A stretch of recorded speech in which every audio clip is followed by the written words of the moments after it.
Hello there racing fellers. My name is SimRacer, and here I'm talking again from the woods I live in. Yes, maybe it was better if I talked from the track, from the race weekend, but somehow I'm too busy there, so I find time now. So, today let's go to the moment of truth about my driving. Let's look at the lap at Bikernieki racing circuit and let's do a detailed analysis of it. Your comments are really welcome, as only together we can become better drivers. Let's look at full lap, and then I'll divide it to sections, and then I'll be commenting them.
Please, don't be too critical on my driving.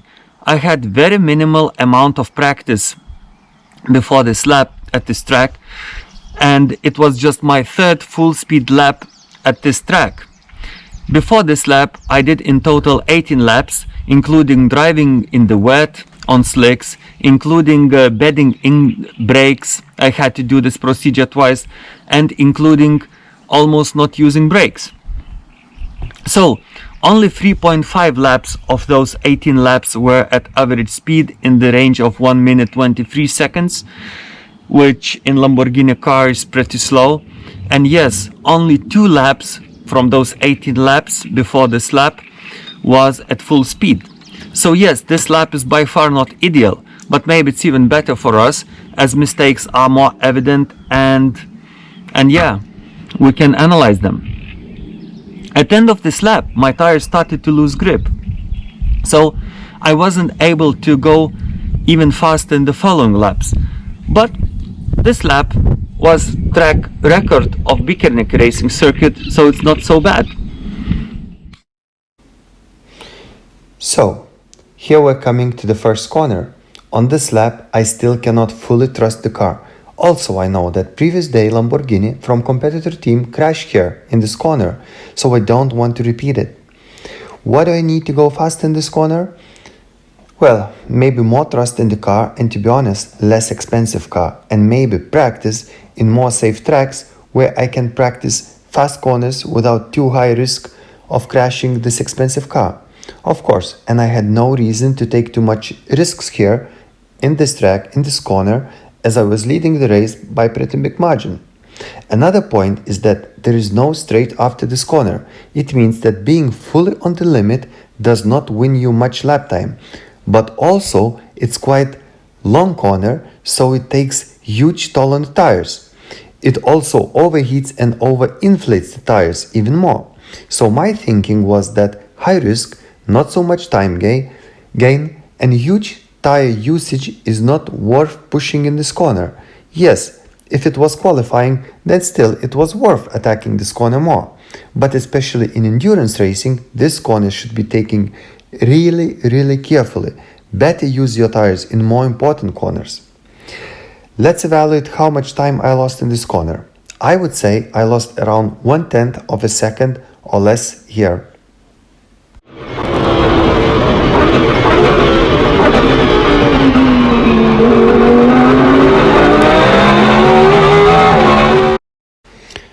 Next corner is a heavy braking corner. It's a long and slow corner. As you see in the video, I'm arriving to this corner. The rear tires are more on the limit than fronts.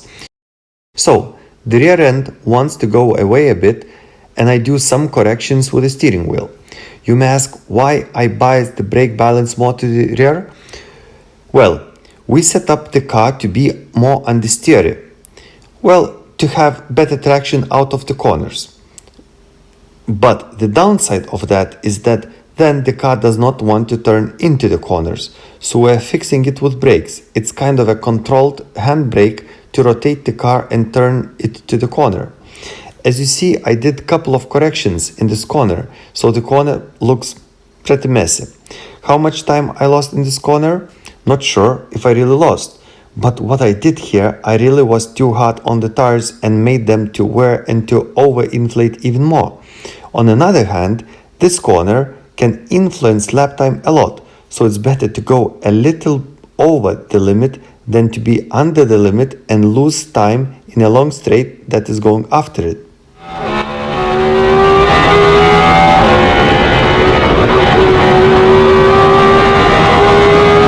Here we are coming to the third corner. This corner should be flat in a Lamborghini car, but in the middle of the corner, I'm not full throttle here. I have a lift. It's a short lift, but still I'm losing time. This corner is easy, just I needed a little bit more thrust in the car. We fixed this huge oversteer we had in Pärnu, but the car was still suddenly snapping in fast corners, especially if surface was not even as it was in this corner. For example, here you see the moment that happened to me on the next lap entering the S-bends. As you see, I'm going over the curbs and the car suddenly snaps. How much time I lost here? I think again around 1/10 of a second, maybe even less, as there is no long straight after it.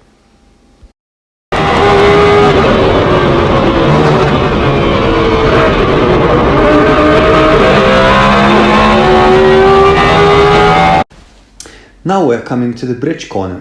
For me, it was the most tricky corner to master. As there is a cab on the left, I wasn't able to use it too much, as my car doesn't like curbs. But to be fast, you should use this curb as much as possible. And the most important thing in this corner is to use this positive camber. This camber and this corner reminds me of the famous Eau Rouge corner at Spa-Francorchamps racing circuit. This positive camber gives a car so much grip, but to fully exploit it, a driver really has to have trust in the car. Then after this positive camber, the car unsettles and some amazing car control might be needed here. How much time I lost? Not sure, but I suspect really I lost a lot here, as also there is a long straight after this corner. But let's say that I lost 0.3 of a second. Just I'm afraid it could be much more. Jesus, it's hard to admit, even to myself, that I lost so much in one single corner.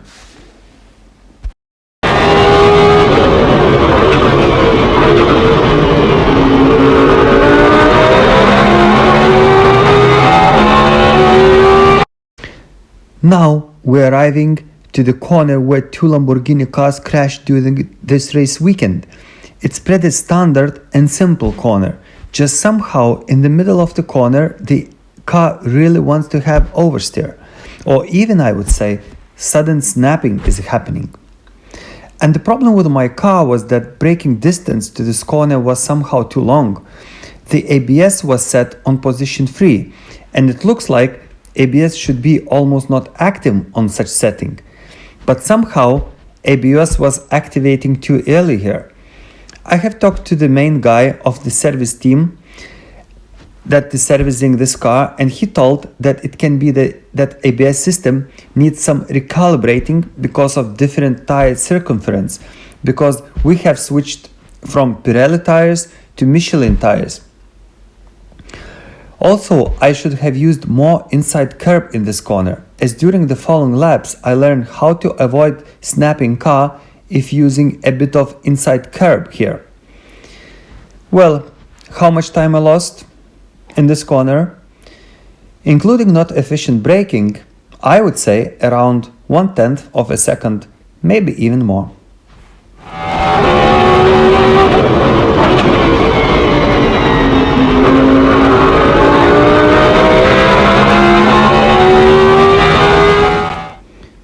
And here we are coming to the medium speed but pretty technical corner. The corner is specific one, as apex of the corner is really early one, so braking should be carried even past the apex.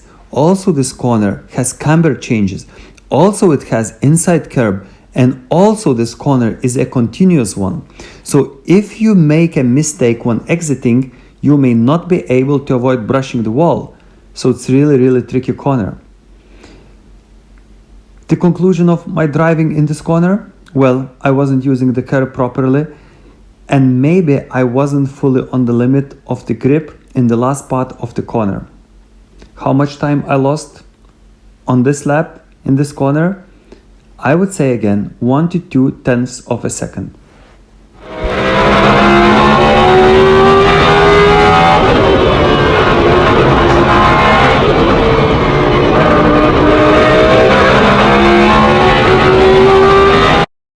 Now we are coming to the fast sweeping S-bends. I think using the inside curb would gain some lap time here, as you have to position the car on the right side as much as possible after the first part of the S-bend in order to have good speed in the second part of this S-bend. Why? It's because after the second part of this S-bend there is a straight, and if you don't maximize the second part of this S-bend, you'll be losing time all over the straight. But yes, this weekend I wasn't able to position the car like this.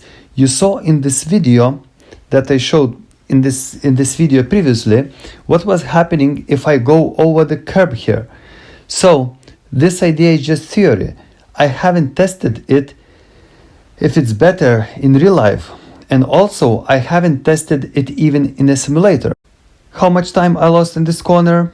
I would say 2/10 of a second.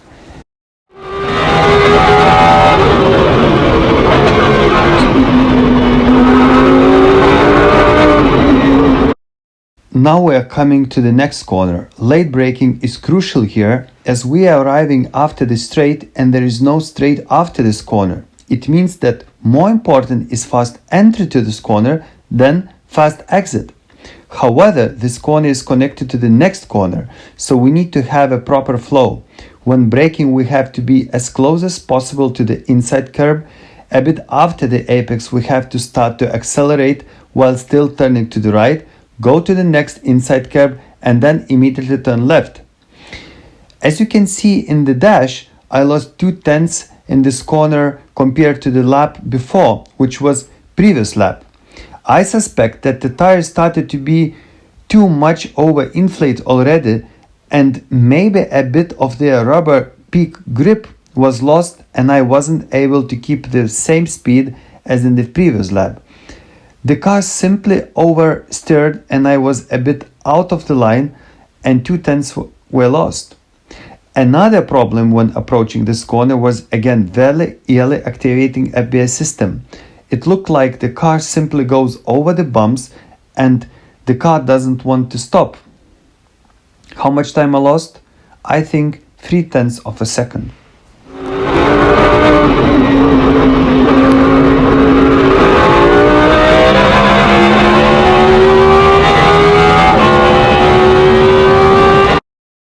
And now we're approaching the last corner with the longest straight afterwards.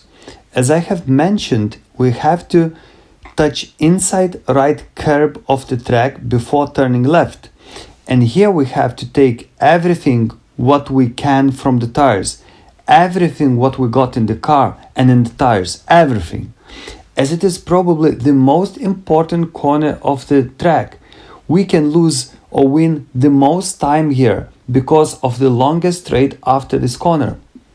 Moreover, this corner is to the left, which means that it is mostly used those tires that are not used so much in the other corners, because the majority of corners in this track is the right hand corners. So we can really push the car maximum and not really care about tires at all. What I did wrong in this corner, I was keeping constant speed in this corner too much. After the previous corner, I should have arrived to the apex of this corner decelerating and pointing the car so that I could fully accelerating as early as possible after the apex. But instead, I was keeping constant speed. Yes, I was fast in the corner itself, but it was better if I was slower in the corner itself, but was faster in the next straight. As we have to remember that time is lost or won in the straights and not in the corners.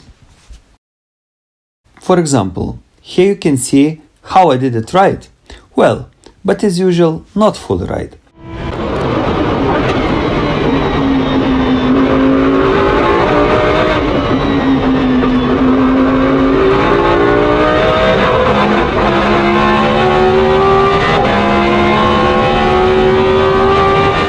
It is the fifth lap of this race. As you see, I'm decelerating before the apex, thus loading the front wheels to maximize their grip. And right after the apex, I start to accelerate, constantly increasing speed, thus maximizing the speed in the next straight. But again, I was too optimistic about the grip and I went too far on the curb and the rear of the car went away. I had to do a correction, and this is how I lost a momentum to the next straight. Not ideal, as such experiments, of course, should be done in training sessions and not during the race. How much time I lost here? I lost more than 1/10 of a second, I would say. So what math we have overall, and what lap time we should target the next time we come back to Bikernieki racing circuit.